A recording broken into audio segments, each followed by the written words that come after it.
Galaxy News Hour live. राजनीति शक्तिको खेल हो। शक्तिमा पुग्न अनेक कोसिस गरिन्छन्, तर यसको अर्थ यो होइन कि यस खेलमा कुनै नियम, नैतिकता र मूल्य मान्यताका सीमा हुँदैनन्। आफू सत्तामा पुग्न वा सत्ताको भाग पाउन अहिले नेपाली कांग्रेसले जे जस्ता हरकत गरिरहेको छ, ती कुनै पनि संसदीय मूल्य, मान्यता र न्यूनतम राजनीतिक संस्कारभित्र छैनन्। चुनावमा कांग्रेससँग गठबन्धन गरी संसदमा तेस्रो दलको हैसियत सुरक्षित गरेको माओवादीले एकाएक एमाले गएर सत्ताको लगन गाँठो कस्नु कति नैतिक थियो भन्नेमा बेग्लै बहस हुन सक्छ। तर संसदीय गणित मिलाएर सरकार बनाइसकेपछि उसलाई केही समय काम गर्न दिनु हरेक राजनीतिक पक्षको दायित्व हुन्छ। गुण र दोषका आधारमा समर्थन र विरोध गर्नु उनीहरूको कर्तव्य हुन्छ। तर कांग्रेसका हकमा संसदीय राजनीतिका यी सामान्य कखराले पनि काम गरेका छैनन्। हाम्रो संविधानले नै कम्तीमा 2 वर्ष अविश्वासको प्रस्ताव ल्याउन नमिल्ने व्यवस्था गरेको छ। यो व्यवस्था त्यसै राखिएको होइन।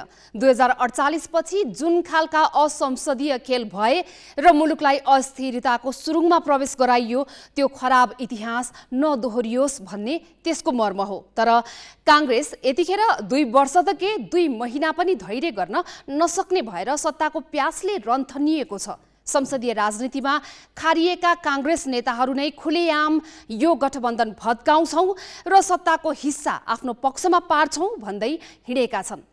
एकातिर प्रतिपक्षको बेन्च नै खाली गरेर सरकारलाई समर्थन गर्ने अनि त्यही सरकारलाई काम गर्न नदी अस्थिरताको ढोका खोल्न सबै प्रकारको बल लगाउने कांग्रेसको यो प्रयास अराजनीतिक, अनैतिक र असंसदीय छ। ग्यालेक्सी न्यूज आवरमा आज हामी यसै विषयमा केन्द्रित हुनेछौं।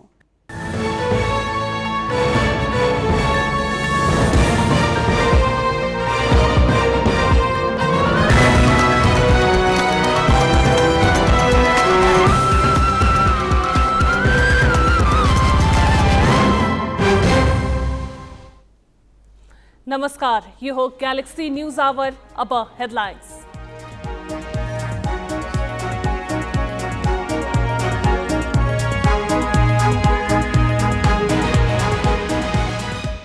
न्यूनतम राजनीतिक नैतिकता बिर्सेर सत्ता गठबन्धन भत्काउने कांग्रेसको दाउ।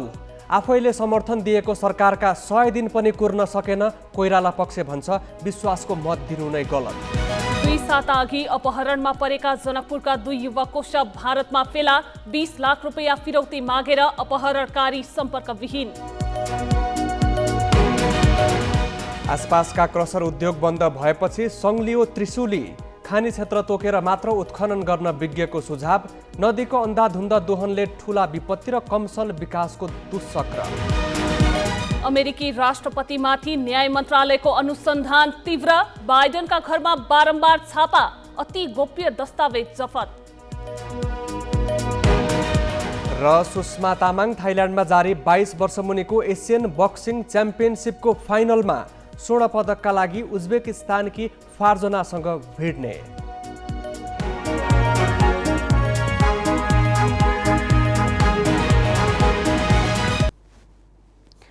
नेपाली राजनीतिमा स्वार्थ मिले जोडिने र स्वार्थ बाजिए टुटफुट हुने प्रवृत्ति कुनै नौलो होइन। नेकपा एमालेले संविधानको बर्खिलाप हुने गरी प्रतिनिधि सभा विघटन गरेको भनेर नेपाली कांग्रेस, माओवादी केन्द्र, नेकपा एकीकृत समाजवादी लगायत दल एकजुट भए। गत मङ्सिर 4 गते भएको आम निर्वाचनमा पनि उनीहरू संविधानको रक्षा गर्न भनेर लोकतान्त्रिक वाम गठबन्धन गरेर मैदानमा उत्रिए। निर्वाचनको नतिजापछि सरकार बनाउने बेला भने कोर्स परिवर्तन भयो। संसदको ठूलो दल कांग्रेसको साथ छाडेर माओवादी एमालेको बार्दलीमा पुग्यो। माओवादी अध्यक्ष पुष्पकमल दाहालको नेतृत्वमा सरकार बन्यो। त्यही सरकारलाई कांग्रेसले विश्वासको मत पनि दियो। तर सरकार बनिसकेपछि निश्चित समय उसलाई काम गर्न दिनुपर्ने न्यूनतम राजनीतिक संस्कार र नैतिकताको विषय हो। सरकारका काम र गुण दोषका आधारमा समर्थन वा विरोध गर्नु पनि राजनीतिक दलको कर्तव्य हो। संसदीय राजनीतिको हिमायती भन्ने कांग्रेस नेताहरू भने यति कुराको ख्यालै नगरी अहिलेदेखि सत्ता गठबन्धन भत्काउने खुल्ला चुनौती दिँदै हिँडेका छन्।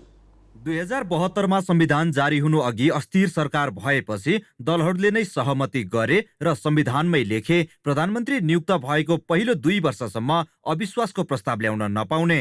यति मात्र होइन, एकपटक राखेको अविश्वासको प्रस्ताव असफल भएको अर्को 1 वर्षमा पनि अविश्वासको प्रस्ताव पेश गर्न नपाउने व्यवस्था पनि संविधानमै छ। तर दल र तिनका नेताको व्यवहार भने फरक देखिन्छ। गत पुस 11 गते काङ्ग्रेससँगको गठबन्धन तोडेर माओवादी केन्द्रका अध्यक्ष पुष्पकमल दाहालले एमालेसँगको सहकार्यमा सरकारको नेतृत्व सम्हाले।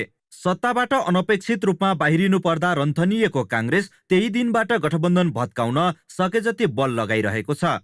अहिलेसम्म पनि काङ्ग्रेस नेताहरू कुनै सङ्कोचै नमानी सत्ता गठबन्धन भत्काउँछौँ भनेर लागि परेकै छन्। पहिला हामी माओवादी हामी 4वटा पार्टी गठबन्धन गरेर गयौँ। सरकार बनाउने बेलामा त्यो गठबन्धन टुट्यो नि। जरुर अरू पक्षमा गएर जसको गठबन्धन टुटियो छ त्यो गठबन्धन अर्को गठबन्धन टुटाउनेमा लागिरहेको छ नि। यो त निरन्तर प्रक्रिया हो, यो राजनीतिमा आउने प्रक्रिया हो। यसरी गर्नु होला। त्यस कारण मिसन सभामुक्ति हो भएन, अब मिसन राष्ट्रपति पनि हुन्छ, मिसन चाहिँ टुटाउने पनि हुन्छ। यसमा कुनै शङ्कै भएन नि। अब प्रधानमन्त्री पनि अब कहाँ उभिने, संविधान रक्षाको पक्षमा उभिने कि नउभिने उहाँमा निर्भर गर्दछ। अन्य दलहरू पनि अब अघि पछि भन्दा ठुल्ठुलो कुरा गर्ने र संविधानको महत्त्वपूर्ण विषय आउँदा, कानुनी शासनको महत्त्वपूर्ण विषय आउँदा सत्ता स्वार्थमा मुन्टो लुकाएर बस्ने भयो भनेदेखि त परिणाम अर्को हुन्छ। त्यसकारण मलाई लाग्दछ यो अब सभामुख उपसभामुखको प्रकरण त सकिएको छ। यो परीक्षणमा त उहाँ उत्तीर्ण हुनु भएको छैन। अब राष्ट्रपति उपराष्ट्रपतिको जुन निर्वाचन आउँदैछ त्यो चाहिँ सबभन्दा महत्त्वपूर्ण परीक्षणको घडी छ। संविधानको भावना अनुसार पनि अब 2 वर्षसम्म दाहाल नेतृत्वको सरकार विरुद्ध अविश्वासको प्रस्ताव ल्याउन पाइँदैन। तर सरकारलाई साथ दिएका दलको समर्थन फिर्ता गराउन काङ्ग्रेस लागि परेको छ। आफ्नो जोडबलमा प्रधानमन्त्री दाहाललाई अल्पमतमा पार्न सके आफू सरकारमा जाने काङ्ग्रेसको दाउ देखिन्छ। सरकार अल्पमतमा पार्ने र आफू सत्तामा पुग्ने काङ्ग्रेसको दाउले अझै पनि अस्थिर राजनीतिको खेल सकिएको छैन भन्ने पुष्टि गर्छ। तर संसदमा तेस्रो शक्ति भएर पनि सत्ताको बागडोर सम्हाल्न पाएको माओवादी केन्द्रले भने जोड घटाउको खेल सकिएको दाबी गरेको छ। अब यो हेर्नुहोस्, अब गठबन्धन फुटाउने जोड्ने अब यो समय सकियो।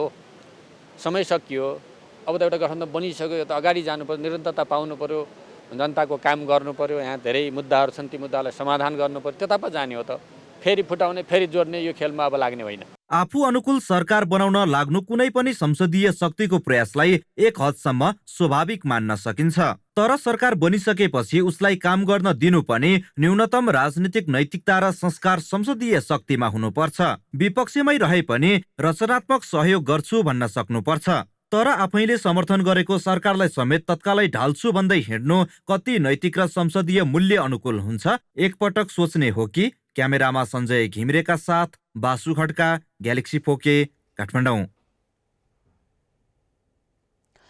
मङ्सिर 4 को निर्वाचनबाट नेपाली काङ्ग्रेसको विगतमा खस्किएको अवस्थामा मात्र सुधार आएन, संसदकै ठूलो दलका रूपमा समेत स्थापित भयो।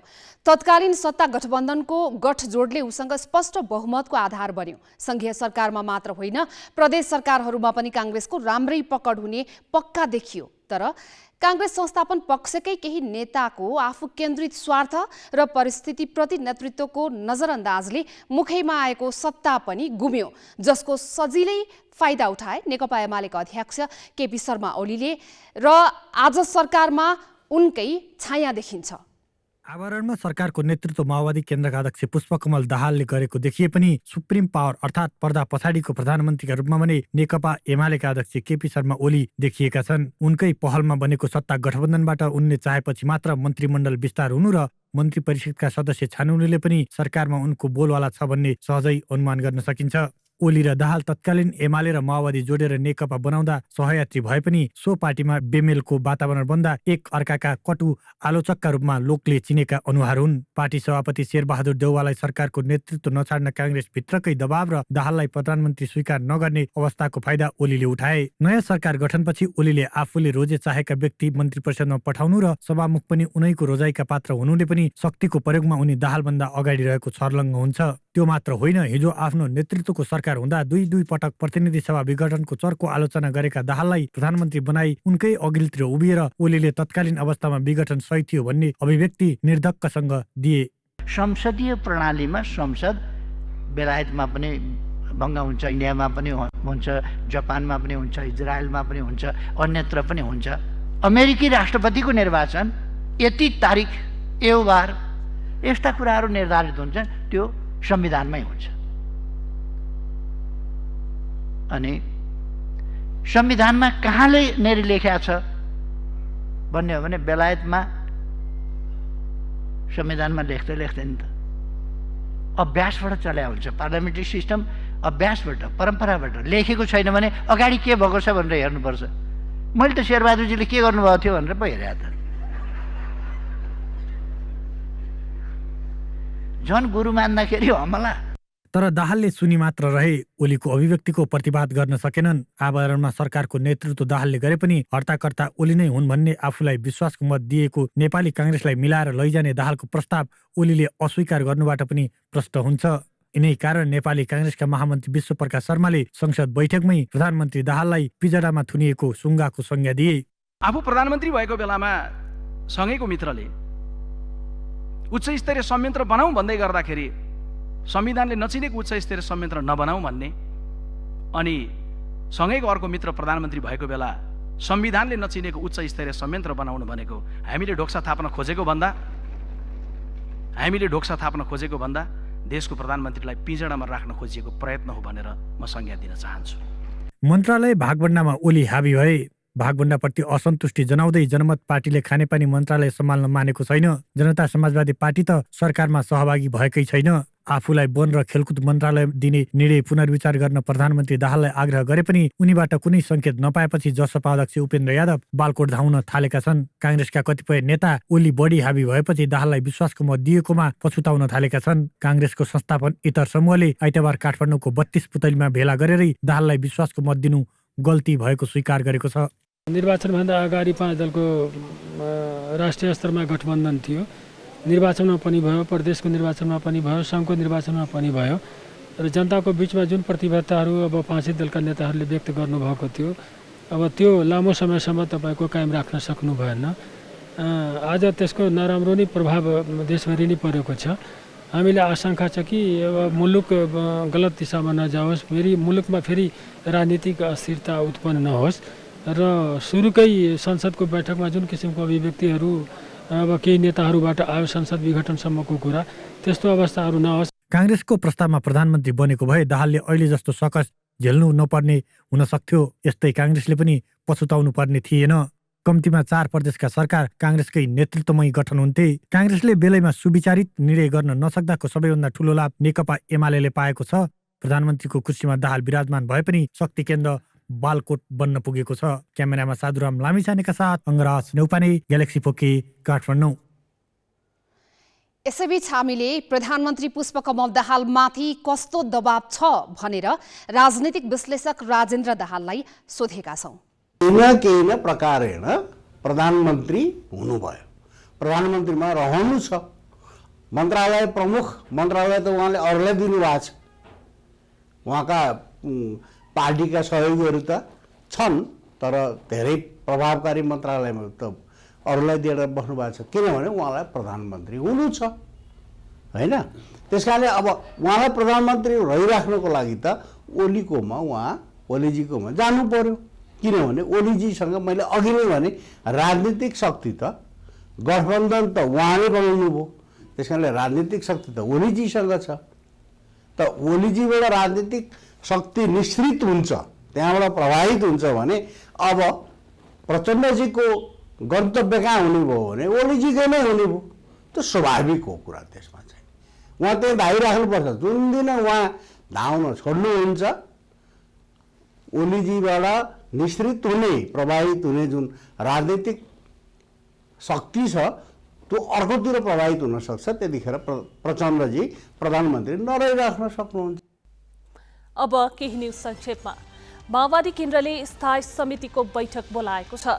बैठक माघ 12 गतेका लागि तय गरिएको छ। समसामयिक राजनीतिक सरकारको काम कारबाही र पार्टी संगठनबारे छलफलका लागि बैठक बोलाइएको पार्टी महासचिव देव गुरुङले जानकारी दिए। उनका अनुसार कम्युनिस्ट घटकसँग एकताको विषयमा पनि छलफल हुनेछ। माओवादी केन्द्रले विचार मिल्ने पार्टीसँग एकताका लागि भन्दै पुस 23 गते 5 सदस्यीय कार्यदल गठन गरेका थिए।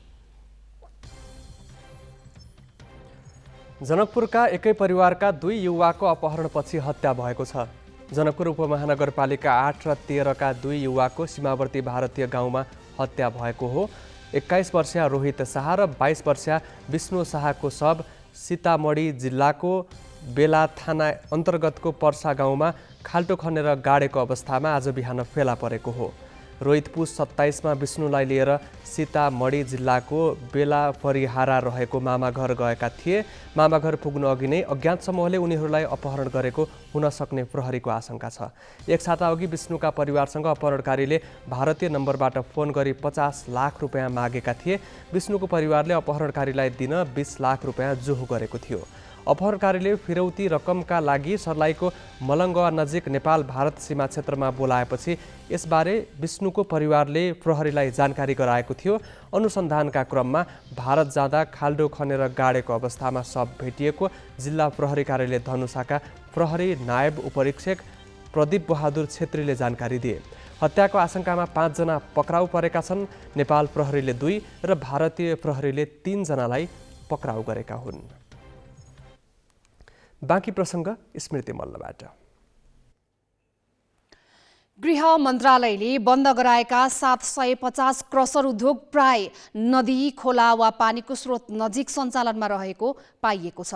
नदीको प्राकृतिक बहावलाई नै प्रभाव पार्ने गरी नदीजन्य पदार्थ निकाल्दा र लामो समय थुपार्दा त्यसले जैविक विविधतामा पार्ने प्रभाव अपूरणीय हुने जानकारहरू बताउँछन्। नदी र खोलाबाट अन्धाधुन्ध निर्माणजन्य खनिज निकाल्दा त्यसले वातावरणलाई नकारात्मक प्रभाव त पार्दै जान्छ नै, सँगसँगै खानीबाट निकालेको सामग्रीको तुलनामा गुणस्तर पनि कमजोर हुने विज्ञहरूको भनाइ छ।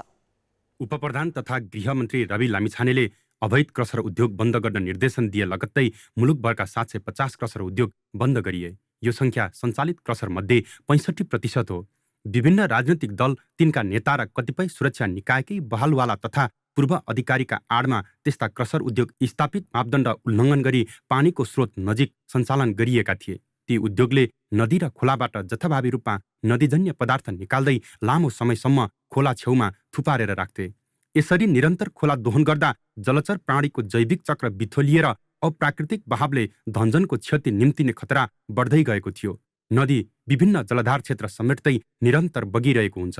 यसरी बहाव क्षेत्रबाटै ढुङ्गा, गिठी तथा बालुवा निकाल्दा एक त त्यसको गुणस्तरमा एकरूपता कायम हुँदैन भने अर्कोतर्फ प्राकृतिक बहाव बदली त्यसको दीर्घकालीन असर पुग्छ। खपत हुने भनेको चाहिँ अब गिटी अनि अब त्योभन्दा सानो चिप्सहरू होइन, यस्तो कन्स्ट्रक्सन एग्रिगेट बालुवा बाहेकका चिजहरू चाहिँ हामीले नदीबाट भन्दा पनि खानीबाट निकाल्न सक्यौँ भने, एकीकृत खानीको कन्सेप्टमा गएर निकाल्न सक्यौँ भने त्यसले वातावरणीय सन्तुलन, तुलनात्मक रूपमा वातावरणमा पनि कम असर पर्ने अनि क्वालिटीको एस्युरेन्स हुने अनि भूस्खलनको समस्याहरू पनि तुलनात्मक रूपमा कम हुने हुन्छ। प्रचलित कानुनी व्यवस्था अनुसार क्रसर उद्योग सञ्चालन गर्ने निश्चित मापदण्ड तय भए पनि बहुसङ्ख्यक व्यवसायीले त्यसको परिपालना गरेका छैनन्। त्यस्ता उद्योगबाट उत्पादित निर्माणजन्य सामग्रीको गुणस्तरबारे पनि राज्य गम्भीर देखिएको छैन। यसले अन्ततः मुलुककै विकास चक्रमा गम्भीर असर पुगिरहेको छ। यही कुरालाई मध्यनजर गरी आर्थिक वर्ष 2071-72 खानी तथा भूगर्भ विभागले एकीकृत खानी विकासको परिकल्पनालाई अघि सारेको थियो, जस अनुसार 14 जिल्लाका 92 स्थानमा सम्भाव्य खानी क्षेत्र छुट्याएर वन मन्त्रालयलाई जिम्मा दिए पनि त्यसको काम भने अघि बढेन। यसरी खानी क्षेत्रबाट बालुवा बाहेक ढुङ्गा, गिटी लगायतका निर्माणजन्य खनिज निकाल्ने नीति तय भए हाल भए जस्तो नदीजन्य क्षेत्रको अन्धाधुन्ध दोहन त रोकिन्थ्यो नै, निर्माणजन्य सामग्रीको गुणस्तरमा समेत एकरूपता कायम भई विकास आयोजनाको आयु दिगो हुने थियो। निर्माणजन्य सामग्रीको लागि खानी भेटाउन जटिल चाहिँ छैन र हरेक जसो जिल्लामा, सबै जसो जिल्लामा केही अपवाद होलान् होइन, जस्तै काठमाडौँ खोज्दा त अलि असम्भव होला। धेरै जसो जिल्लामा चाहिँ हामीले खानी त्यही जिल्लाको मागलाई चाहिँ पूर्ति गर्न सक्ने हिसाबले खानीहरू खोज्न, त्यसलाई व्यवस्थित गरेर चलाउन सक्ने अवस्था चाहिँ छ। त्यसरी खनिज भण्डार चाहिँ प्रशस्त छ। निर्माण सामग्रीको साधारण निर्माणमुखी खनिजको सम्बन्धमा चाहिँ र त्यो हिसाबले हामी काम गर्न चाहिँ सक्छौँ। यदि चाह्यो भने गभर्मेन्टले चाह्यो भने त्यो अनुसार नीति बनायो भने हामीले एकीकृत खानी अझै क्रसर पनि को कन्सेप्टमा गएर गर्न सक्छौँ। विज्ञका अनुसार नदीजन्य पदार्थ सङ्कलन प्राविधिकको उच्च निगरानीमा हुनुपर्छ। तर यस्तो कामको दायित्व स्थानीय सरकार मातहत हुँदा पर्याप्त नियमनको अभावको मौका व्यवसायीले उठाउँदै आएका छन्। तसर्थ नदी तथा खोला लगायत पानीका स्रोतलाई जोगाउँदै निर्माणजन्य खनिजको गुणस्तरमा एकरूपता कायम गर्न पनि खनिज उद्योग सञ्चालनतर्फ राज्यको प्रयास केन्द्रित हुनुपर्छ। मनमौजी तवरले प्राकृतिक स्रोतको दोहन गर्न पाउनुपर्ने माग पूरा नभए विकास निर्माणका कामै ठप्प पार्ने व्यवसायको सङ्गठित धम्की सामु सरकारले घुँडा टेक्ने हो भने अरू ठूला विपत्तिको सामना गर्नुपर्ने हुन सक्छ। क्यामेरामा सबिन महर्जनका साथमा मिलन बुढाथोकी, ग्यालेक्सी फोके, काठमाडौँ। धार्मिक तथा सांस्कृतिक महत्त्वको त्रिशुली नदीको रङ फेरिएर 1 दशक अघिको जस्तै बनेको छ। 1 दशक अघिसम्म नीलो रङमा बग्ने त्रिशुली नदी आसपास जथाभावी बालुवा उत्खनन गर्दा धमिलो भएर बग्थ्यो। तर सरकारले अवैध रूपमा सञ्चालनमा रहेका नदीजन्य पदार्थ उत्खनन गर्ने उद्योग बन्द गर्न आदेश दिएपछि धादिङमा मात्रै 171 यस्ता उद्योग बन्द भएका छन्। नदी धमिल्याउने अवैध क्रसर र फिरफिरे बन्द भएपछि एक साता यता त्रिशुलीले रङ बदलेको छ। खोला नदी जीवनका परिचायक हुन्। मानव सभ्यताको उद्भव नै नदीबाट सुरु भएकोले हुनुपर्छ। नदी प्रणाली मानव जीवनसँग अक्षुण्ण रहेको हुन्छ। कृषि कर्मसँग त नदीको नाता अन्त्यहीन नै छ। त्यसो त रहमा जाल फिजाएर वा बल्छी थाप्ने माझीहरूको जीवन पनि नदी प्रणालीसँगै नगासिएको होइन। धादिङमा टिकाराम तामाङ पनि त्रिशुलीको बेगमा जाल फिजाएर माछा मार्दै आएका छन्। पछिल्लो 1 दशक यता भने उनको यो कर्म केही पातलिएको थियो। त्रिशुलीको किनारमा क्रसर र बालुवा छान्ने फिरफिरे खडा भएपछि त्रिशुलीको रूप फेरिएको थियो। कञ्चन बग्ने त्रिशुली 12 मास धमिलिएपछि टिकारामले त्रिशुलीको किनारमा फेरो मार्न छाडेका थिए। टिकाराम मात्र होइन, अरू जलारीहरू पनि त्रिशुलीको किनार बिरलै पुग्थे। खुसी त हामी खुसी नै छौँ, किनकि माछा छ छैन सबै देखिन्छ। माछा मार्यो भने सधैँभर मारिरहने नि होइन, कहिलेकाहीँ मारिने हो। यसो खान मन लाग्यो भने। तर यो खोला सङ्लो भएको धेरै खुसी लाग्छ आफूलाई। केही दिन यता त्रिशुलीको रङमा बदलाव आएको छ। त्रिशुलीलाई केन्द्रमा राखेर धादिङमा स्थापना भएका 171 वटा क्रसर र फिरफिरे आदि उद्योग बन्द गरिएपछि त्यसको असर त्रिशुली नदी प्रणालीमा देखिएको छ र त्रिशुलीको मुहार परिवर्तन भएर नीलो कञ्चन देखिएको छ। मलाई त अहिले तपाईँको एउटा खुसी पनि छु होइन। स्थानीयवासी तपाईँको जलस्रोतको दोस्रो धनी परे हाम्रो देश पनि। तपाईँको त्रिशुली तपाईँको यो विगत यो धेरै भनौँ न गोसाइकुण्डमा जस्तो बग्छ पानी, त्यो पानी अहिले 70% क्लियर भएर यहाँ पनि त्यही देख्न पाइरहेको छ हामीले। नदीको किनारमा क्रसर फिरफिरे आदि खडा गरेर नदीको प्राकृतिक लयलाई खजमज्याउने र दोहनको चक्र खडा गरेपछि भूगर्भविदहरूले खानी क्षेत्र छुट्याउन बहस समेत चलाएका थिए। तर त्यतातिर ध्यान नदी खोलाबाटै बालुवा ढुङ्गा उत्खनन र प्रशोधन गर्न थालिएपछि नदी सङ्लिनै पाएको थिएन। गृह मन्त्रालयले मापदण्ड विपरीत खडा भएका त्यस्ता उद्योगहरूलाई धमाधम बन्द गराउन थालेपछि त्रिशुलीसँगै अन्य नदीहरू पनि लयमा फर्किन थालेका छन्। यसलाई कायम राख्दै नदी प्रणालीलाई अझ व्यवस्थित र प्राकृतिक तुल्याउन क्रसर आदि उद्योगमा थप नियमन र कडाई अपरिहार्य देखिन्छ। धादिङबाट विकास रौनियारको रिपोर्ट। अब केही न्युज संक्षेपमा। अमेरिकाका राष्ट्रपति जो बाइडेनको निवासबाट न्याय मन्त्रालयले थप दस्तावेज नियन्त्रणमा लिएको छ।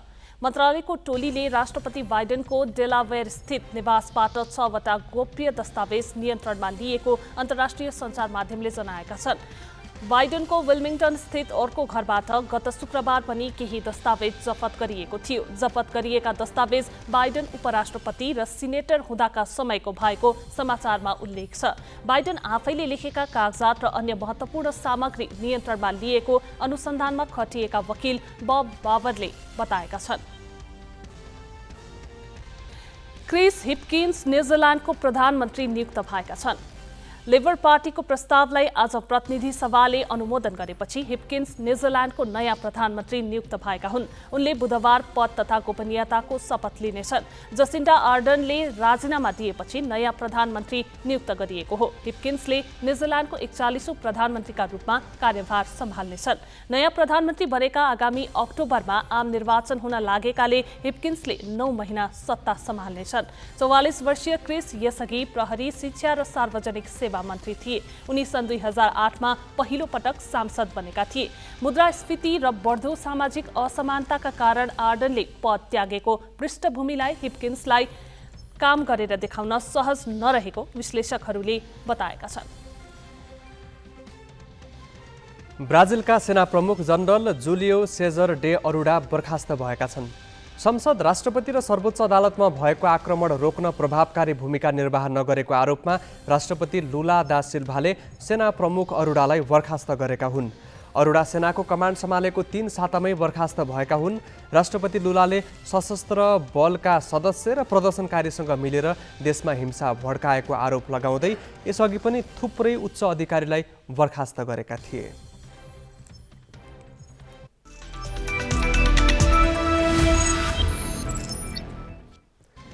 सुषमा तामाङ थाइल्यान्डमा जारी 22 वर्ष मुनिको एसियन बक्सिङ च्याम्पियनसिपको फाइनलमा प्रवेश गरेकी छन्।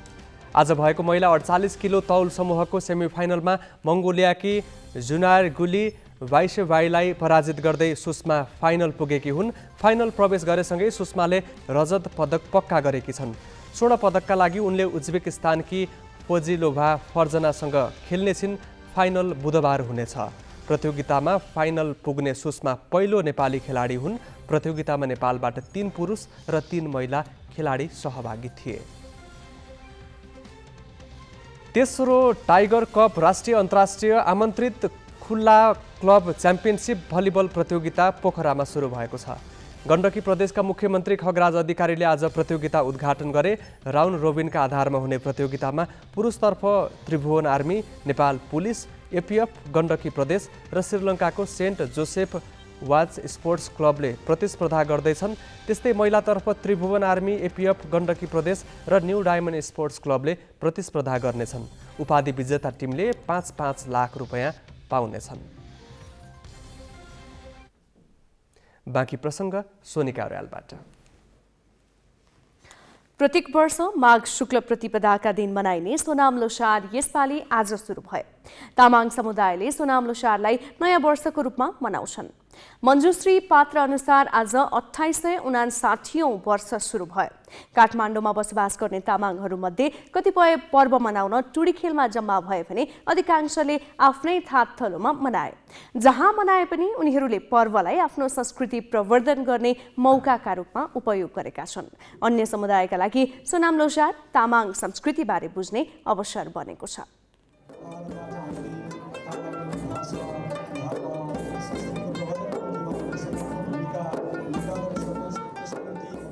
सोनाम लोसार चाहिँ हामी गाउँघरमा पनि अत्यन्तै मान्छौँ र गाउँमा जानु नपाएको आफ्नो विशेष कामहरूले कामको सिलसिला रोजगारको सिलसिलाले काठमाडौँतिर भ्यालीतिर छरेर बसेको तामाङहरूले चाहिँ आज एक दिन भए पनि आफ्नो परम्पराको धर्म संस्कृति अनुसारको सोनाम लोसार चाहिँ आज यहाँ टुडी खेलमा भेला भएर पनि मनाउँ भन्ने चाहिँ हाम्रो तर्क छ। हाम्रो गाउँघरको चेलीहरूलाई अथवा हामी दाजुभाइहरूलाई हामी तामाङ जातिहरूलाई चिनाउन चाहन्छौँ होइन। हामी एउटा वेशभूषा लगाएर हामी एउटा टुडी खेलमा हामी एउटा लोसार सोनाम लोसार या बिरालो वर्गका यसपालि हामी यस लोसारलाई भव्यका रूपमा मनाउन आएको छौँ। यो हामीले विशेष गरेर त हाम्रो मूल भाका भनेकै यही डम्फुरे भाका हो, डम्फु भाका नै हो। र अहिले यहाँ चाहिँ हामी यो झाँक्रीहरू पनि देख्छौँ। यसले बोम्बो भनेर भनिन्छ। ढ्याङ्ग्रो बजाएर आउनेहरूलाई चाहिँ बोम्बो भनिन्छ र यसको नेपालीबाट भन्दाखेरि चाहिँ झाँक्रीको टोली पनि भन्छौँ। र हामी यो टुङ्ना र डम्फु छौँ र यो चाहिँ विशेष गरेर लोसार यिनै शुभ कार्यहरूमा गाउने गर्छन् यो भागहरू चाहिँ। र फापरे गीतहरू पनि गाउँछौँ।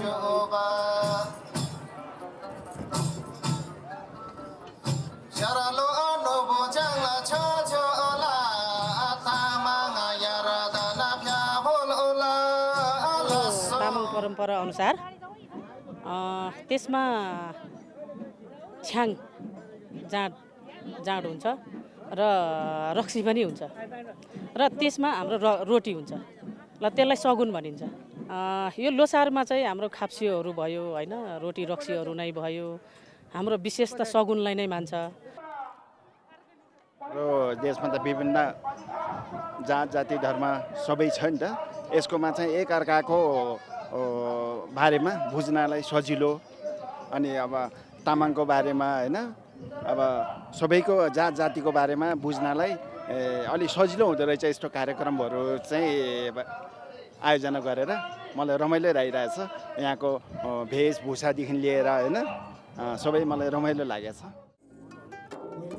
सोनाम लोछाडको उपलक्ष्यमा तामाङ समुदायले आफ्नो संस्कृतिको प्रवर्धन गर्ने अवसर त पाउँछन् नै, अन्य समुदायको समेत उत्साहजनक सहभागिताले सामाजिक सहिष्णुता र अनेकतामा एकताको सन्देश समेत प्रवाह हुन्छ। क्यामेरामा सञ्जय घिमिरेको साथमा प्रशान्त ठाकुर, काठमाडौँ।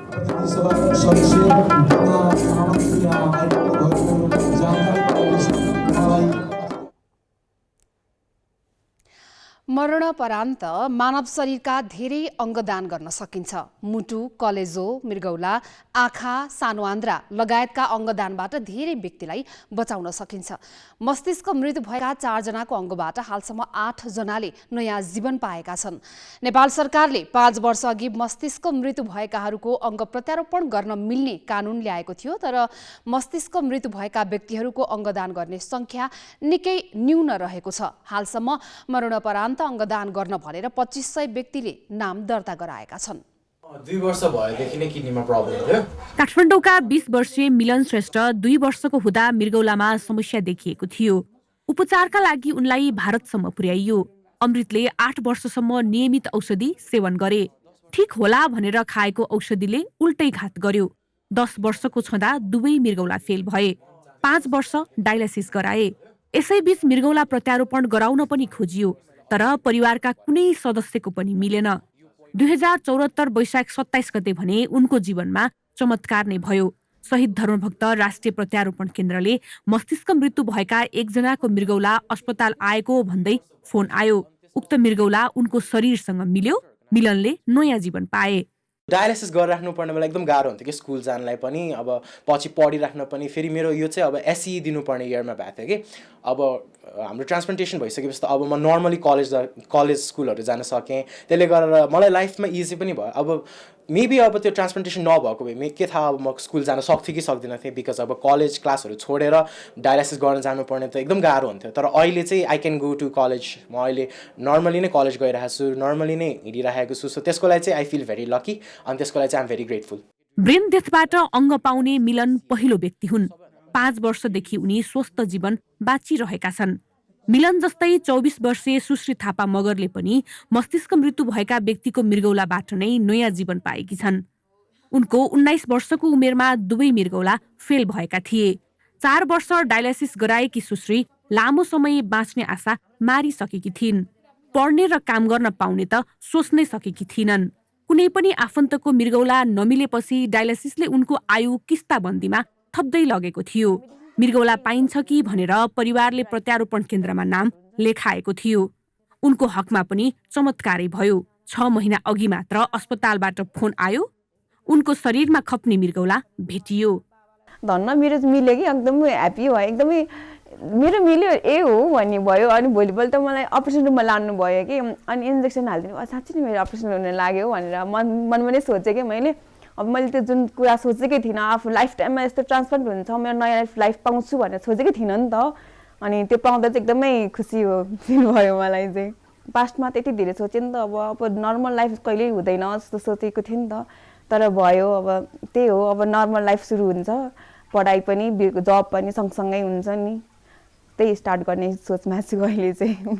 हालसम्म सडक दुर्घटनाबाट ज्यान गुमाएका 4 जनाको अङ्गदान भएको छ। तिनीहरूबाट 8 जनाले नयाँ जीवन पाएका छन्। 8 जनामा मृगौला प्रत्यारोपण गरिएको थियो, तर कलेजो प्रत्यारोपण भने सफल हुन सकेन। जबकि मस्तिष्क मृत्यु भएका व्यक्तिबाट मुटु, कलेजो, मृगौला, आँखा, फोक्सो लगायतका अङ्ग दान गर्न मिल्छ।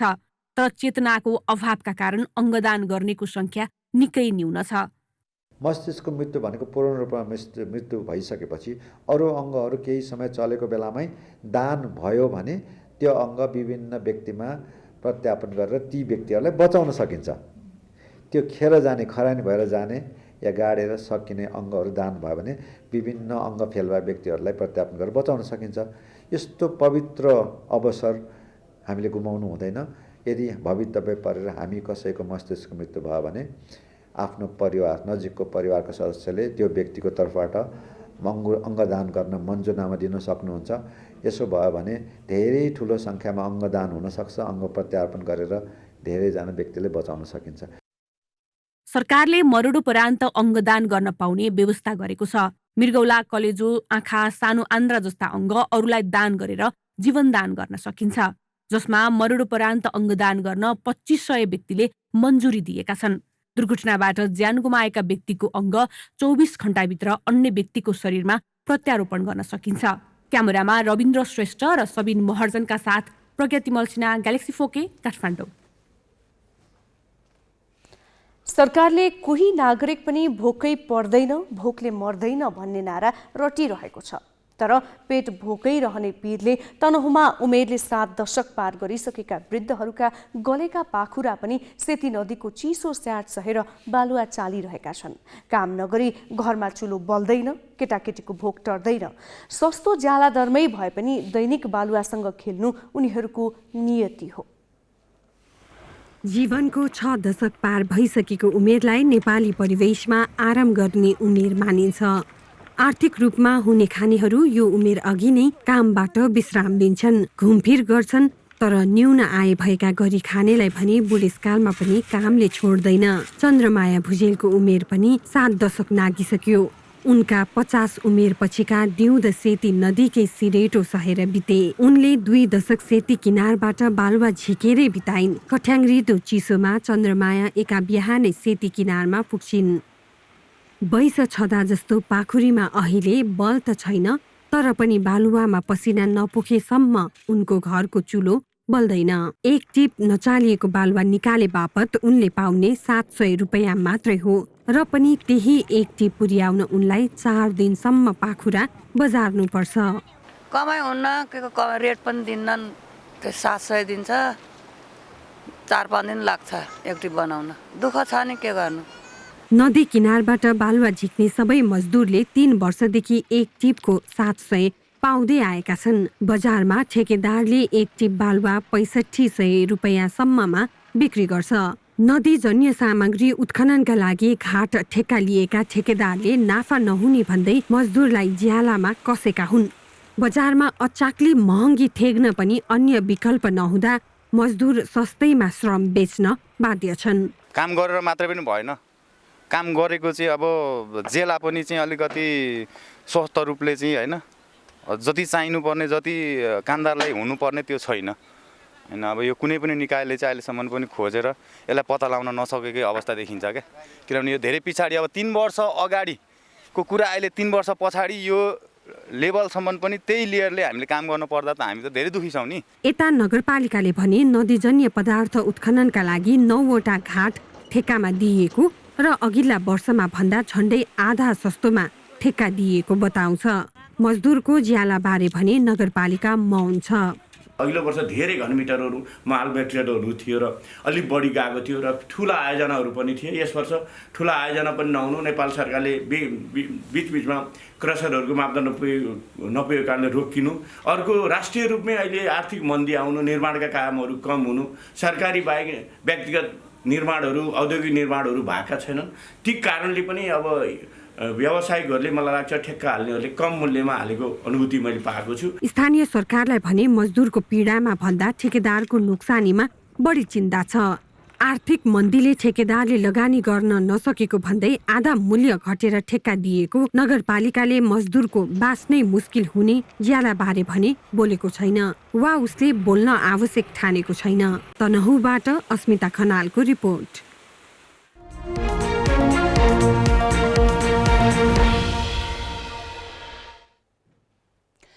2 वर्षसम्म कोभिडको महामारीले आकुल व्याकुल भएको नेपालको पर्यटन उद्योगमा अब नयाँ आशाको किरण देखिन थालेको छ। बिस्तारै पर्यटकको संख्या बढ्दैछ। कतिपय विदेशीले नेपाल आउन भनेर बुकिङ गर्ने क्रम पनि बढ्दो छ। अहिले पनि कोभिडबाट सबैभन्दा खराब परिस्थितिसँग जुधिरहेको चीनका पर्यटक भित्र्याउन सकिएको छैन।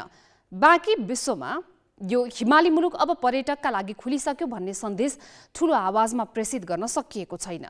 देशभित्रका पूर्वाधार सुधारका काम बाँकी नै छन्। थाँतिरहेका केही काम गर्न सके नेपाली पर्यटन उद्योग अहिले नै 30-35 लाख पर्यटकलाई स्वागत गर्न तयार भइसकेको छ।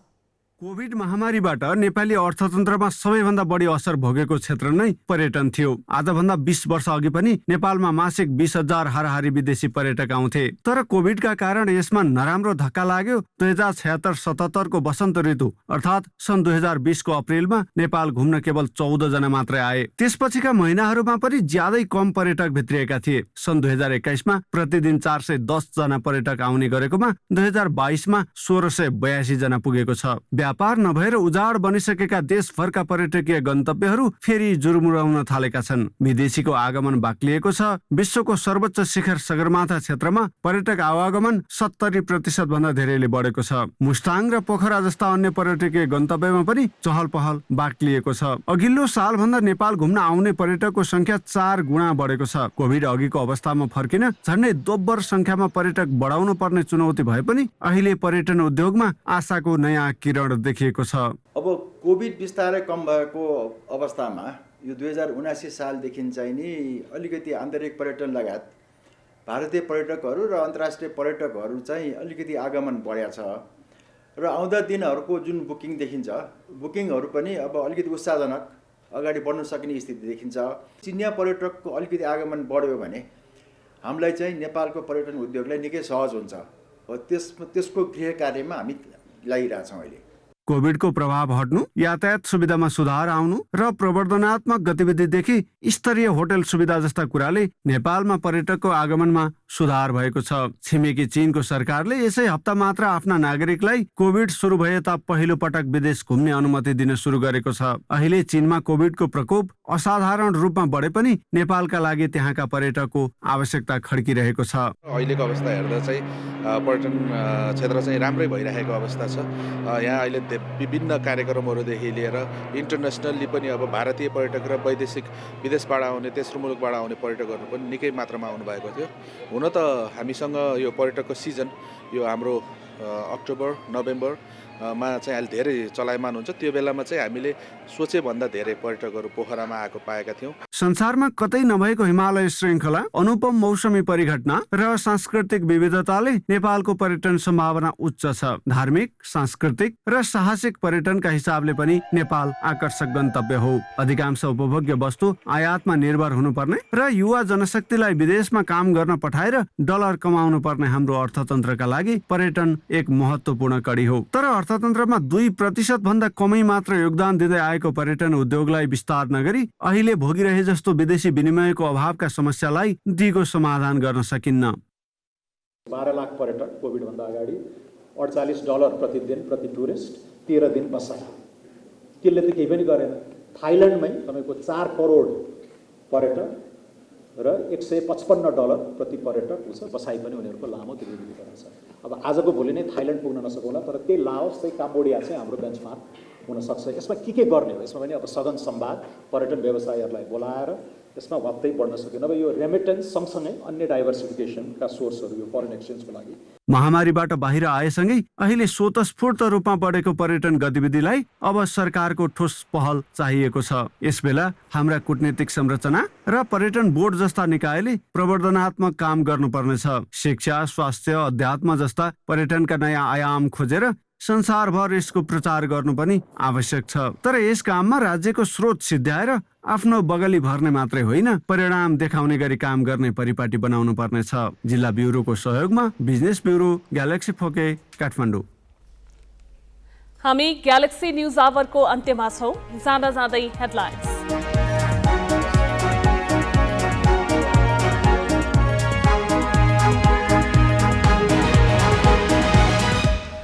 न्यूनतम राजनीतिक नैतिकता बिर्सेर सत्ता गठबन्धन भत्काउने काङ्ग्रेसको दाउ। आफैले समर्थन दिएको सरकारका 100 दिन पनि कुर्न सकेन। कोइराला पक्ष भन्छ विश्वासको मत दिनु नै गलत। 2 साता अघि अपहरणमा परेका जनकपुरका 2 युवकको शव भारतमा फेला। 20 लाख रुपैयाँ फिरौती मागेर अपहरणकारी सम्पर्कविहीन। आसपासका क्रसर उद्योग बन्द भएपछि सङ्लियो त्रिशुली। खानी क्षेत्र तोकेर मात्र उत्खनन गर्न विज्ञको सुझाव। नदीका अन्धाधुन्दा दोहनले ठूला विपत्ति र कमसल विकासको दुष्चक्र। अमेरिकी राष्ट्रपतिमाथि न्याय मन्त्रालयको अनुसन्धान तीव्र। बाइडेनका घरमा बारम्बार छापा। अति गोप्य दस्तावेज जफत। र सुषमा तामाङ थाइल्यान्डमा जारी 22 वर्ष मुनिको एसियन बक्सिङ च्याम्पियनसिपको फाइनलमा स्वर्ण पदकका लागि उज्बेकिस्तानकी फार्जोनासँग भिड्ने।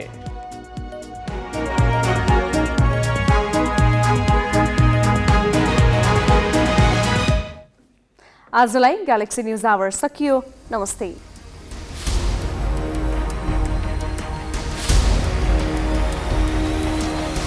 This is Galaxy News Hour live.